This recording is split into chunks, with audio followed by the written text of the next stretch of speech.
The Airbnb group I was staying with kicked me out of a bed so a cooler guy could sleep in it, but they forgot I was their only ride home, so I left them stranded in the mountains to remind them about respect. Posted by you/Colton011000.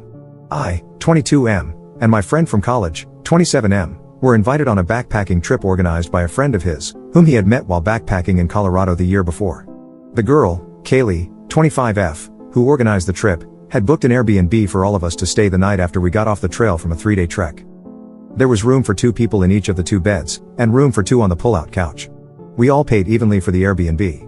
Of course, we thought Kaylee should have priority for a bed since she had done all the planning, and there was a BF/GF couple as part of the 6 of us planning to stay in the Airbnb. So naturally, my friend and I felt we should take the pull-out couch, and this is how it was settled before we ever started the trip. However, midway through the trek, the couple had to turn around and head home. So now, there would only be 4 people staying at the Airbnb, and naturally, or so we thought, my friend and I assumed we would now sleep in a real bed. Along with the couple backing out, my friend and I became the only ride for Kaylee and the other guy, Tyler, to get back to the airport in Denver. After dropping them off, my friend and I would have a 14-hour drive back. Tyler is a relatively passive character in this story, as he didn't speak up much for either side and was already designated to share the bed, platonically, with Kaylee, so you won't hear much mention of him. So, when we arrived at the Airbnb, my friend and I set our things next to the real bed that Kaylee hadn't taken and took a cat nap on it. Enter, Chris Fisher. Kaylee had invited her friend Chris Fisher to come hang out for the night. Chris lived in Colorado, only a couple of hours away from where we were, and was apparently a celebrity of sorts in her circle. So, Chris came in, said hi to Kaylee and Tyler, and was briefly introduced to me and my friend, responding with a simple "what's up" to the introduction. Chris then started chatting with Kaylee and Tyler while my friend and I went into the room to organize our luggage. Suddenly, we heard Chris say, "I need a shower," and he walked into the room without a word to us, plopped his stuff at the foot of our bed, rummaged for his toiletries, and hopped in the shower. After Chris got out of the shower, the group started talking about going out for beers that evening. But knowing we had a 14-hour drive ahead of us the next day after dropping Kaylee and Tyler off at the airport, I told them I was going to stay back and get some sleep. Chris had left his bag on the bed, so I moved it to the counter in the living room so he wouldn't forget it. According to my friend, he spent the entire evening in Grand Lake with the biggest douche he had ever encountered. Fisher couldn't stop talking about the obscure world records he had broken or set in the world-renowned sport of ridge running, including his records for the most elevation gain in a day by repeatedly going up and down a particular mountain. Kaylee was apparently eating it up, utterly starstruck. If you've seen the movie The Other Guys and remember how everyone reacted to The Rock and Sam Jackson's characters, that was exactly Kaylee's demeanor, according to my friend.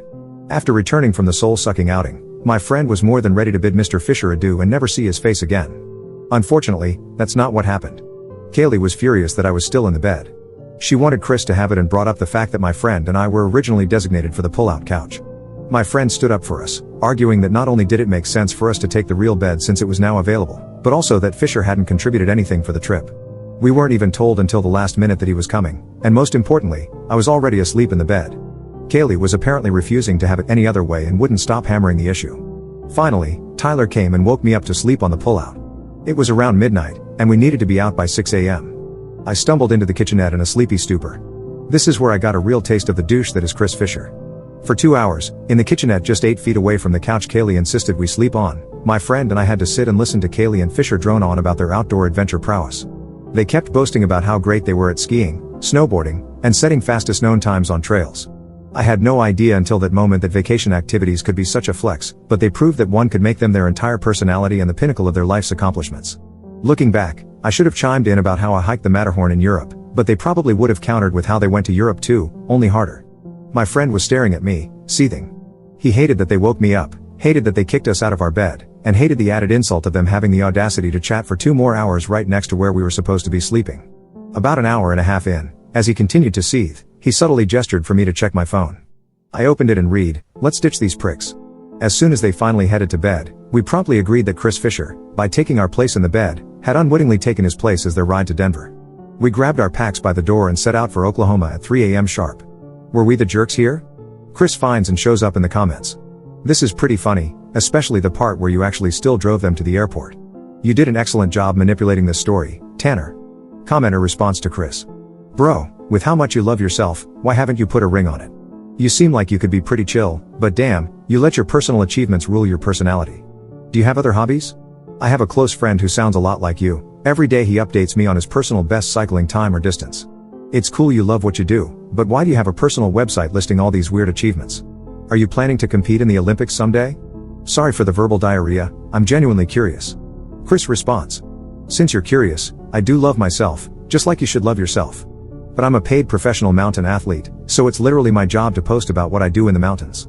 Personally, I hate social media and wish I didn't have to be on it, but again, it's my job, and I love climbing, skiing, and running around the mountains. So, I'll keep doing my thing. People who actually know me would speak very differently than this op. It's honestly pretty hilarious that he came up with this whole story. Anyway, hope I answered your question. Have a great evening. Update 1 day later. So there was indeed some embellishment. Chris asked for this, so no one blame me for making him and Kaylee look even worse. Everything in this story is true, except for the part about us actually leaving. My friend tried to talk me into it, but I said it was too mean, even in response to what they had done to us. I couldn't bear the thought of leaving someone hours away from where they needed to be, though my friend insisted Fisher would surely be a reliable ride to the airport.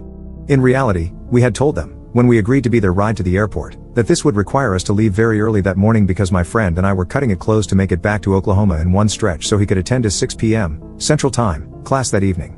So, even after being treated like dirt, even after they slept in and lollygagged all morning, causing us to leave about 2 hours later than we needed to, we still drove an hour out of our way to take Kaylee and Tyler to the airport. As a result, we ended up being too late for his class. We called friends and family all day to pick their brains about whether we would have been wrong, as I maintained, to leave them, or if we should have, as my friend insisted, left Kaylee and Tyler high and dry. We got mixed reviews on that. We had completely forgotten about the whole scenario until today, while driving to another new adventure and reading Am I the Jerk posts, as we love to do on our car rides. That's when we realized this story would be perfect for this forum. Of course, we weren't posting in a forum called Would I Hypothetically Have Been the Jerk If I Had Done the Thing I Thought to Do but was too nice to actually do, so we had to add the alternate ending we've always wondered about. So, sorry for embellishing, Chris, but I'm not sure how the reality paints you in any better light. The truth sets us free, I suppose.